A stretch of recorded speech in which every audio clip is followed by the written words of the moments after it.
আমাদের মধ্যে অনেকেই আছো যারা লাউ খেতে একদমই পছন্দ করো না, কিন্তু লাউয়ের এই মিষ্টিটা বানানোর পর তারা কিন্তু লাউয়ের প্রেমেই পড়ে যাবে, কথা দিলাম। তো প্রথমেই দেখো একটা লাউকে আমি ভালো করে ধুয়ে পরিষ্কার করে নিয়ে একটু ছিলে নিচ্ছি, তারপরে ছোটো করে টুকরো করে গ্রেট করে নেবো।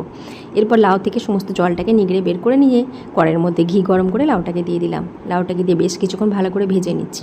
ভাজা হয়ে গেলে এক বাটি দুধ দিয়ে দিলাম।